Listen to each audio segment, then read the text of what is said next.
پروردگار عالم جل شانہ نے اسی کا جواب دیا قرآن کریم میں، فرمایا فمن ثقلت موازینہ فاولئک هم المفلحون، جس کا نام ہے اعمال وزنی ہو گیا، نیکیوں سے پلہ بھر گیا، پروردگار عالم نے اس کی اوپر کریمی فرما دی، وہ کامیاب ہو گیا۔ ومن خفت موازینہ فاولئک الذین خسروا انفسهم فی جہنم خالدون۔ دوستو، آج کے بیان کا عنوان ہے بادشاہ اور ایک شرابی نوجوان کا قصہ۔ سیدنا محمد کریم صلی اللہ علیہ وسلم پر اللہ پاک نے جو قرآن کریم نازل فرمایا، اس میں راہ ہدایت ہے، نور ہے، روشنی ہے، اجالا ہے، جہالت و ضلالت سے انسان بچتا ہے اللہ کے قرآن کریم کی تلاوت کرنے سے، اور اس کی لفظی تلاوت نہیں بلکہ اس کے معنی اور مفہوم اور ترجمے کو ساتھ ساتھ بندہ سمجھے کہ پروردگار عالم مجھ سے مطالبہ کیا کرتے ہیں، چاہتے کیا ہیں۔ تو اس ضمن میں نے ذکر کیا تھا کہ لقمان علیہ السلام نے اپنے بیٹے کو وصیت کی، نصیحت کی اور اسے اچھی طرح سے سمجھایا۔ آج جو میں نے قرآن کریم کی 2 آیتیں تلاوت کی ہیں، سورہ مومنون کے آخری رکوع کی چند آیات ہیں، 18واں سپارہ ہے۔ ان آیتوں میں ہمارے ایک وہم، ہمارے ایک گمان، ہمارے ایک زوہم، ہمارے ایک خیال کی اللہ پاک جل شانہ نے تردید فرمائی۔ عام لوگوں کا ایک ذہن ہے، عام لوگوں کا ایک خیال ہے، اور وہ یہ ہے کہ صاحب میں اگر نماز نہیں پڑھتا تو میری بدبختی ہے، میں اگر روزے نہیں رکھتا تو میری بدبختی ہے، میں اگر زکوٰۃ نہیں دیتا تو میری بدبختی ہے، میں قرآن کریم کی تلاوت نہیں کرتا میری بد نصیبی ہے، میں محمد کریم صلی اللہ علیہ وسلم کی ذات اقدس پر درود پاک نہیں پڑھتا تو میری بد نصیبی ہے۔ وہ بد نصیبی کو ہر میدان میں لاتا ہے، اور گویا ان الفاظ سے وہ چھٹکارا پانا چاہتا ہے۔ دل میں یہ خیال ہوتا ہے کہ میں نے 50 برس جو نماز نہیں پڑھی، اتنا کہنے سے میں بری الذمہ ہو جاؤں گا کہ میاں میری بد نصیبی ہے، میں کیا کروں؟ ساری عمر گزر گئی، تو نے کبھی درود پاک نہیں پڑھا، تو حضور اکرم صلی اللہ علیہ وسلم کی محبت دل میں نہیں رکھتا، کہتا میری بد نصیبی ہے۔ اللہ پاک جل شانہ چونکہ ہمارے دلوں کے خالق ہیں، مالک ہیں، جب دلوں کے پیدا کرنے والے پروردگار عالم ہیں تو دلوں کے راز کو اس کے سوا کون جانتا ہے؟ کسے معلوم ہے کہ دل کی گہرائیوں سے کیا کیا گزرتی ہے؟ چھوٹے چھوٹے بچپن میں سنا کرتے تھے، دل دریا سمندروں ڈونگا، دلاں دیاں کون جانے۔ سمندر کی گہرائی مل سکتی ہے، دل کی گہرائی خدا کے سوا کسی کو نہیں مل سکتی۔ 1 درجن بچے پیدا ہو جائیں گے مگر بیوی کے دل کی گہرائیوں کو خامد نہیں پا سکے گا۔ ساری عمر ماں باپ کی گود میں گزر جائے گی مگر ماں باپ کے دل کی گہرائیوں کو پانا بڑا مشکل ہے۔ وہی جانتا ہے جس نے اس دل کی کوٹڑی کو بنایا، اور یوں فرمایا میرے بندے میں نے آنکھ تیرے لیے، ناک تیرے لیے، زبان تیرے لیے، دل و دماغ تمام ہاتھ پاؤں تیرے لیے، ایک دل کی کوٹڑی، دل کا لوتھڑا میں نے لگایا تیرے اندر اور اپنے لیے لگایا تھا۔ تو پروردگار عالم نے اس بات کی تردید کی ہے کہ لوگوں کا یہ خیال ہے کہ بد نصیبی کہنے سے گناہ سر سے ٹل گیا۔ او میاں تو نے فلاں آدمی کو قتل کیوں کیا؟ کہ میں نے برا کیا، میری گناہ ہے، میری بد نصیبی، میری شامت، تو یوں کہنے سے تھوڑے کہ کسی کو بری کر دیتا ہے۔ پروردگار عالم جل شانہ نے اسی کا جواب دیا قرآن کریم میں، فرمایا فمن ثقلت موازینہ فاولئک هم المفلحون، جس کا نام ہے اعمال وزنی ہو گیا، نیکیوں سے پلہ بھر گیا، پروردگار عالم نے اس کی اوپر کریمی فرما دی، وہ کامیاب ہو گیا۔ ومن خفت موازینہ فاولئک الذین خسروا انفسهم فی جہنم خالدون، جس کا نام ہے اعمال ہلکا رہ گیا، نیکیوں سے پلہ خالی ہے، بدیوں سے بھرا پڑا ہے، زبان سے ہر وقت چغلی کر کر کے، گلے کر کر کے، شکوے کر کر کے زبان کا دفتر بھرا پڑا ہے، آنکھ سے حرام چیزیں دیکھ دیکھ کر کے دفتر بھرا پڑا ہے، دل میں غلط خیال سوچ سوچ کر کے فلاں کی بیٹی میرے ہاتھ لگ جائے، فلانے کی بہن میرے ہاتھ لگ جائے، فلانے کی بیوی ایک دن کے لیے میرا شکار ہو جائے، فلانے کی کوٹھی مجھے مل جائے، فلانے کا بنگلہ مجھے مل جائے، فلاں کی دکان میری بن جائے۔ فرمایا ومن خفت موازینہ فاولئک الذین خسروا انفسهم فی جہنم خالدون۔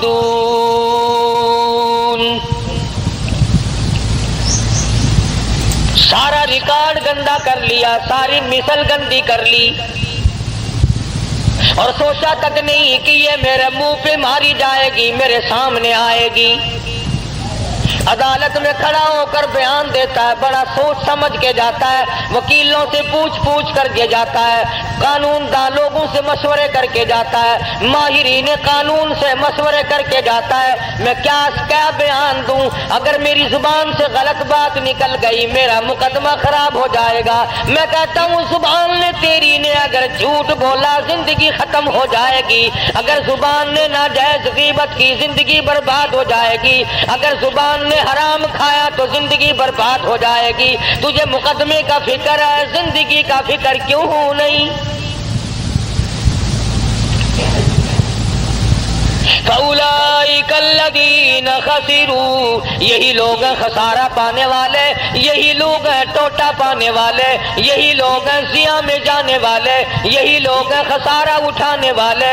أَنفُسَهُمْ فِي جَهَنَّمَ خَالِدُونَ،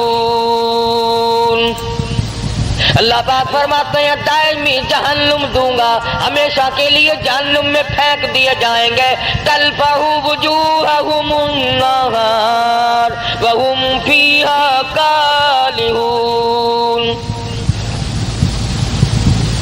پروردگار عالم جل شانہ نے اللہ پاک نے تمام چیزوں کو سامنے رکھ کر کے فرما دیا تمہیں ابد الآباد کے لیے ہمیشہ ہمیشہ کے لیے جہنم میں پھینک دیا جائے گا۔ تلفح وجوہہم النار، جس کی لپٹیں تمہیں جلا کر رکھ دیں گی، جھلس کے رکھ دیں گی۔ تفسیر ابن کثیر میں موجود ہے، تفسیر ابن کثیر میں موجود ہے کہ لوگ جہنم سے 500 میل دور بھاگیں گے، ہزاروں میل دور نکل جائیں گے،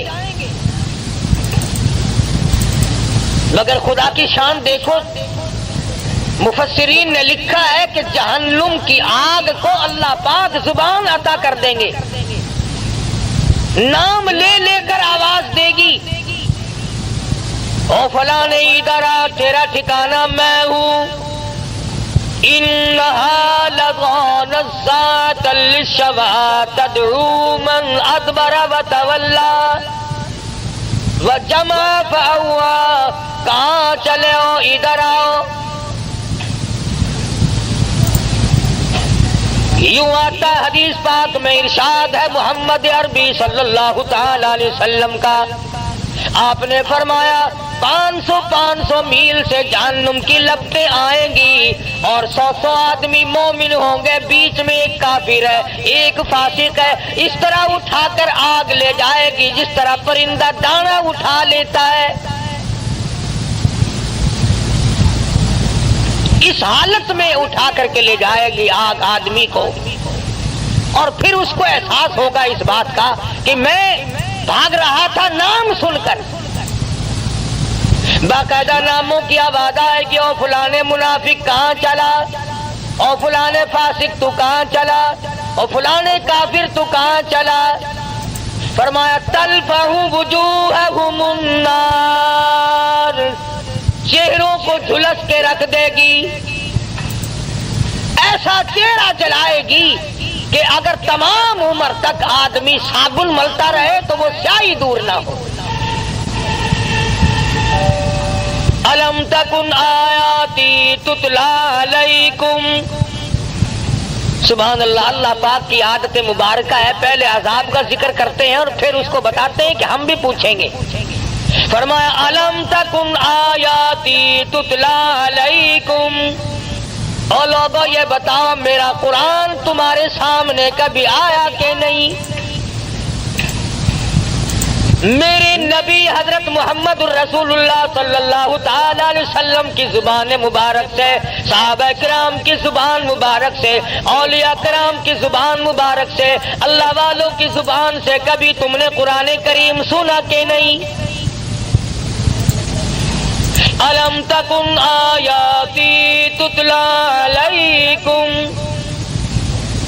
کیا میری آیتوں کی تلاوت تم نے نہیں سنی تھی؟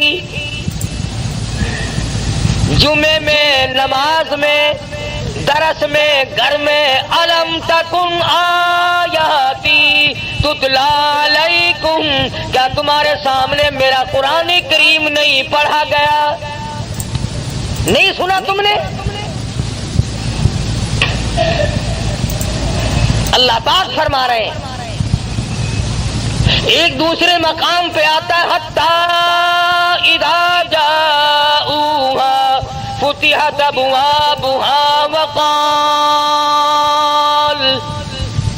وقال لهم خزنتها الم یاتکم رسل منکم یتلون علیکم آیات ربکم وَيُنذِرُونَكُمْ لِقَاءَ يَوْمِكُمْ هَذَا، اور جہنم میں جانے والوں اور جہنم میں جلنے والوں، جہنم کے انگارے بننے والوں، کیا تم نے میرا قرآن نہیں سنا تھا؟ وہی سوال پروردگار عالم نے یہاں پہ کیا ہے، فرمایا الم تکن آیاتی تتلی علیکم، کیوں بھئی کبھی نہیں سنا میرا قرآن کریم تمہارے سامنے کبھی نہیں آیا؟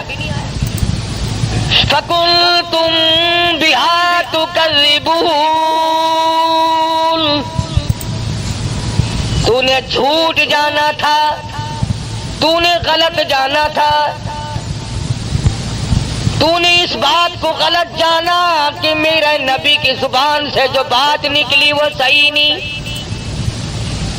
فَكُنْتُمْ بِهَا تُكَذِّبُونَ، اب جوڑ آپ کے سمجھ میں آ گیا ہوگا، جو میں نے ابتدا میں آیتیں پڑھی تھی آگے وہی آیتیں ہیں۔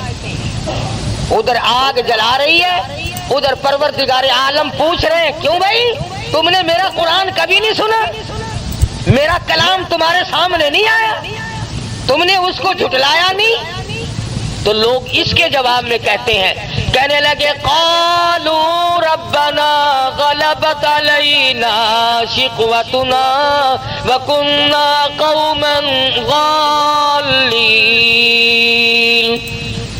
الہ العالمین، وہی بات جو ہم یہاں کہتے ہیں نا، وہی بات وہاں کہی، غالب آ گئی ہم پر ہماری بد نصیبی، ہمیں بد نصیبی نے گھیرے رکھا، ہمیں بد نصیبی نے مارا، ہم قرآن کے نزدیک نہ آئے، محمد عربی صلی اللہ علیہ وسلم کے فرمان کے قریب نہ آئے، اولیاء کرام کے ہم نزدیک نہ گئے، صحابہ کرام کی بات ہم نے نہ مانی، اللہ والوں کی بات ہم نے نہ مانی، غلبت علینا شقوتنا، بد نصیبی نے ہم کو گھیرے رکھا، ہم گمراہ ہو گئے۔ اب یہاں تو اگر کوئی بھئی آج نماز نہیں پڑھی اور یہ بد نصیبی ہے، آج جمعے میں نہیں گیا، کتنے لوگوں کو اب دیکھ لو تم 10-10 میل سے 20-20 میل سے 60-60 میل سے آ جاتے ہو، اور کہیں ادھر ادھر 2-2 4-4 قدم پر 2-2 4-4 فرلانگ پر یہی بیٹھے کوئی جوا کھیل رہا ہے، کوئی حقہ پی رہا ہے۔ وہی قرآن کریم نے بات دہرائی ہے کہ اللہ پاک کھڑا کر کے پوچھیں گے کیوں ہے ظالم، ادھر آ۔ الم تکن آیاتی تتلی علیکم، میرے قرآن کی تم نے کبھی بات نہیں سنی؟ لگا جی بد نصیبی بدبختی نے ہم کو گھیر لیا، وَكُنَّا قَوْمًا ضَالِّينَ، گمراہ ہو گئے جی، بد نصیبی نے مار لیا جی۔ اب وہ تو خدا کی عدالت ہے، آخرت کا معاملہ ہے، دنیا گزر چکی، دار المحن گزر چکا، دار العمل گزر چکا، وہ تو دار الجزا یا سزا ہے، وہاں تو یہ بدلہ ملے گا یا سزا ملے گی، وہاں بد نصیبی کہنے سے کام نہیں چلتا۔ اور اس کے بعد بندے کہیں گے ربنا اخرجنا منها فإن عدنا فإنا ظالمون۔ الہ العالمین، بد نصیبی نے تو ہم کو مارا ہے، دیکھو جی ہم جان کے گمراہ نہیں ہوئے، ہم نے جہالت جان کے نہیں کی، بد نصیبی بدبختی نے ہم کو مارا ہے۔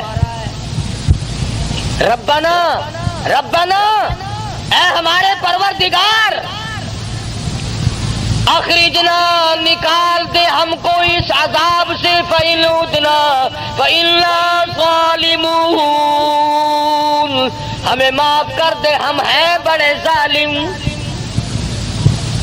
بڑی ظلم کیے اپنے اوپر، گھر والوں پہ ظلم کیے، خود بھی شرک کی لعنت میں ڈوبے، اولاد کو ڈبویا، بیوی کو پکڑ کے پھرتے رہے۔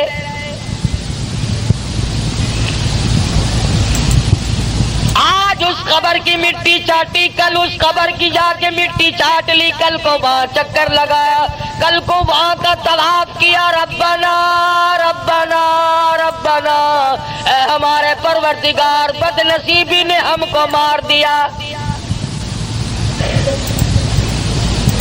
فَإِنْ عُدْنَا فَإِنَّا ظَالِمُونَ۔ کیوں بھئی، اس سے بڑھ کر اور کیا ہو سکتا ہے؟ ایک آدمی اپنے جرم کا اقرار بھی کر رہا ہے کہ جی ہم گمراہی میں پھنس گئے، ضلالت و جہالت میں پھنس گئے تھے، بد نصیبی نے ہم کو مار دیا تھا اور ہم ظالم ہیں، اقرار کر لیا، اعتراف کر لیا، پھر آگے جھولی بھی پھیلا دی، ربنا فاغفر لنا وارحمنا وانت خیر الراحمین۔ ربنا، اے ہمارے پروردگار، ہم پہ کریمی فرما، اپنی رحیمی سے ہم کو نواز دے۔ اپنے گناہ کا اقرار بھی کر لیا، اعتراف بھی کر لیا، تسلیم کر لیا، اقبال جرم کر لیا،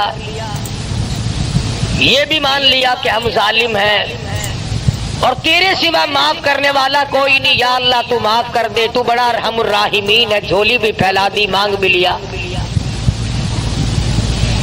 اب تو چاہیے تھا کہ رب العالمین کی طرف سے حکم آتا کہ جاؤ میں نے تمہیں معاف کر دیا، مگر قرآن کریم کی اگلی آیت پڑھو، خدا کی قسم اگر تم عربی سمجھتے اور تمہارے دلوں میں اللہ کی کلام کی وہ عظمت ہوتی جو صدیق کے دل میں تھی، جو بلال کے دل میں تھی، رب ذوالجلال کی قسم تمہارا جگر پھٹ جاتا۔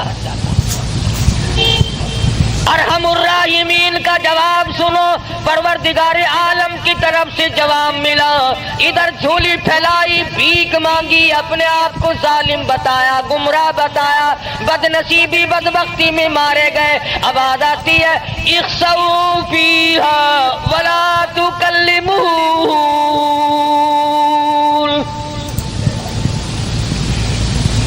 اور ایک اور بات بتا دوں، تفسیر ابن کثیر میں ہے کہ وہ جو پہلی 2 آیتیں ہیں اقرار والی، اعتراف والی کہ ہم گناہ کرتے رہے، گمراہی میں مارے گئے، ظالم ہیں ہم، تفسیر ابن کثیر میں لکھا ہے، ذرا میری طرف جان کرنا، یہ آواز لگاتے لگاتے ان آیتوں کو پڑھتے پڑھتے لوگوں کو 1800 سال گزر جائیں گے. 1800 سال گزر جائیں گے ربنا ربنا ربنا کرتے کرتے. فرمایا تو نے وہاں ربنا کیوں نہیں کیا جہاں تیرا کرنے کا موقع تھا؟ یہاں تو پھنسا ہوا ہے. تجھے اختیار دیا تھا میں نے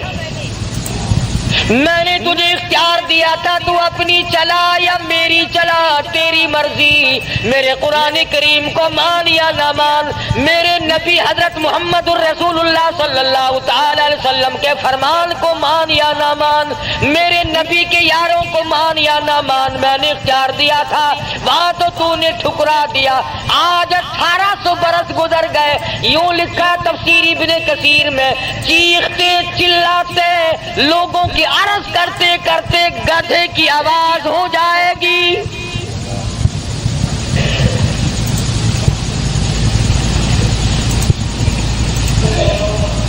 جیسا کہ آپ دیکھتے ہیں نا، کوئی بچے کو مارے تو اما اما اما وہ آواز بدل جاتی ہے اس کی. بے شک اللہ. 1800 سال گزر جائیں گے آواز نہ بدلے گی. اللہ ارحم الراحمین، جس نے آج تجھے زندگی دی ہے، سانس آج آ رہی ہے، موقع ملا ہوا ہے. ارشاد فرمایا مدنی کریم صلی اللہ علیہ وسلم نے، اور میرے نبی ان لوگوں کو بتا دو، اگر آج دنیا میں ایک مرتبہ میرا بندہ کہتا ہے یا ربی، میں 10 مرتبہ آواز لگاتا ہوں لبیک یا عبدی، اور میرے بندے مانگ کیا مانگتا ہے؟ میں 10 مرتبہ آواز دیتا ہوں، میرا بندہ میری طرف 1 بالشت چل کے آتا ہے، میں 2 بالشت بڑھتا ہوں. میرا بندہ میری طرف چل کے آتا ہے، میں بندے کی طرف دوڑ کے آتا ہوں. اور یوں فرمایا بازا بندہ ایسا بن جاتا ہے کہ پھر میں اس کے کان بن جاتا ہوں جن سے وہ سنتا ہے، پھر میں اپنے بندے کی آنکھ بن جاتا ہوں جن سے وہ دیکھتا ہے. اور ایک حدیث میں آتا ہے، ارشاد ہے حضور اکرم صلی اللہ علیہ وسلم کا کہ میرے نبی جب میرے بندے کے سب سہارے ٹوٹ جاتے ہیں، میں اپنے بندے کا سہارا بن جاتا ہوں. میرے بندے اب دنیا میں تیرا کوئی نہیں میرے سوا. دیکھو نا جی، کسی رشتہ دار کو، کسی یار کو اگر آپ کہیں یار تیرے سوا میرا کون ہے، کہنے کول جاواں، کون ہے جے کو میں اپنا آکھاں، تو ہی میرا بڑا ہے، تو ہی میرا بڑا ہے، تو اس کا دل پھول جاتا ہے کہ یہ دیکھو مجھے اپنا بڑا بنا رہا ہے، اور کہتا تیرے سوا دنیا میں میرا کوئی نہیں. اسی طرح سے جب بندہ کہتا ہے پروردگار اس کائنات میں، آخرت میں، قبر میں، حشر میں، اس وقت میں تیرے سوا میرا کوئی نہیں، تو 1800 برس تک آواز لگائی اور رحیم کہہ کر کے پکارا، اپنے جرم کا اقبال کیا، اپنی گناہ کا اعتراف کیا. آواز یہ نہیں آتی جا میرے بندے میں نے تجھے معاف کر دیا، جا میرے بندے بد نصیبی نے تجھے گھیر لیا تھا، بدبختی نے تجھے مار لیا تھا، میں نے تجھے معاف کر دیا. بلکہ آواز آئی 1800 سال کے بعد، اخسؤوا فیہا ولا تکلمون، خبردار بکواس بند کر، کلام نہ کر.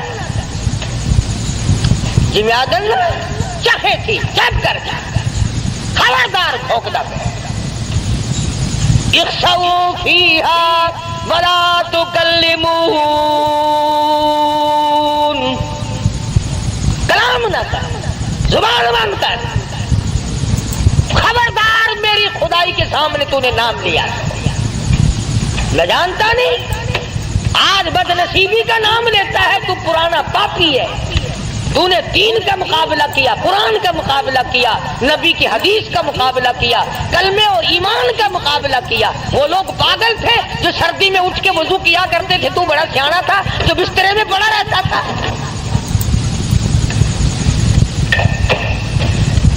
دھمکی آئی پروردگار عالم کی طرف سے.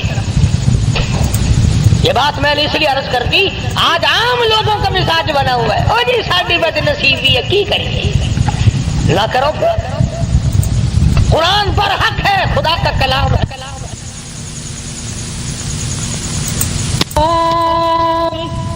بما صبروا انہم الفائزون.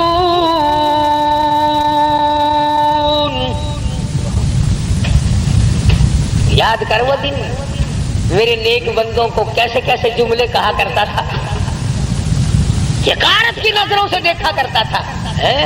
ملا جا رہے ہیں، قرآن کریم پڑھنے والے، حافظ ہے، یہ مدرسے کے طالب علم ہے. یہاں تک ہے آج تماشا، بسوں میں اسٹوڈنٹ کارڈ لے کر چلتے ہیں.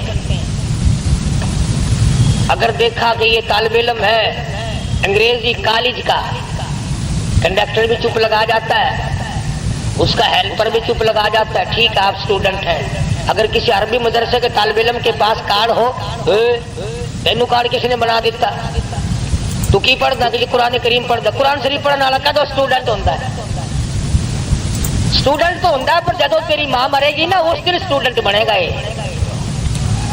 یعنی اندازہ لگائیں آپ، قرآن کی عظمت عام لوگوں کے دلوں میں بھی نہیں.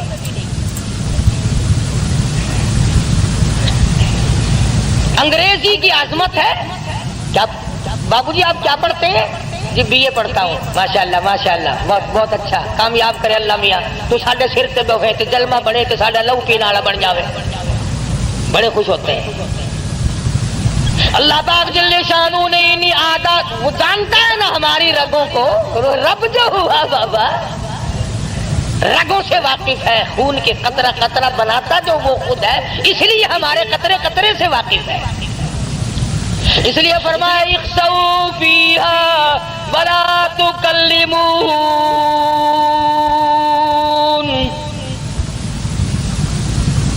قال کم لبثتم فی الارض عدد سنین.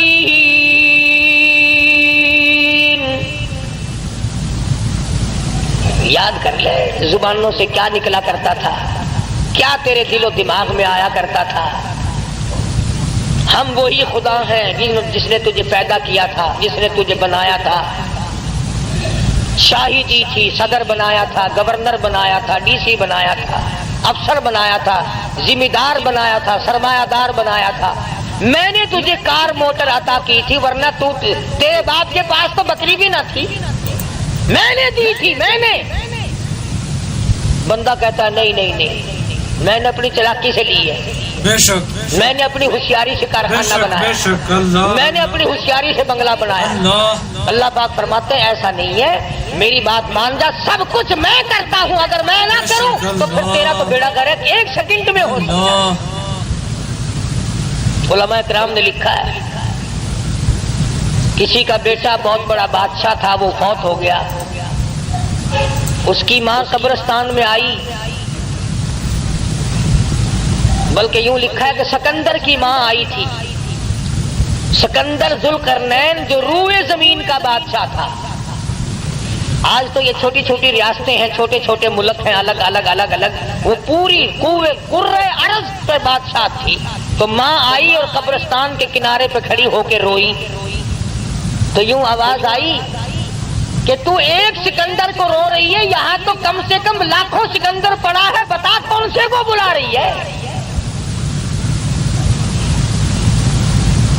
آج دنیا تھانے دار کو روتے ہیں، S P D S P کو روتے ہیں. خدا کی قسم زمین کہتی ہے میں تو وہ ہوں جو گورنروں کو کھا گئی، میں تو وہ ہوں جو میرے اندر بڑے بڑے قابل ترین ملک بنانے چلانے والے، جب موقع ملا تو میں نے تمام کو لقمہ بنا دیا. وہ زمین جو گورنروں کو کھا کر مٹی کر دے، وہ زمین جو بادشاہوں کو کھا کر مٹی کر دے، وہ زمین جو وزیر اعظم کی تمام ہڈیوں کو کھا کر کے مٹی بنا دے، وہ زمین جو بڑے بڑے پیروں فقیر درویشوں کو کھا جائے، جو بڑے بڑے اولیاء کرام کو اپنے اندر لقمہ بنا کر کے لے گئی،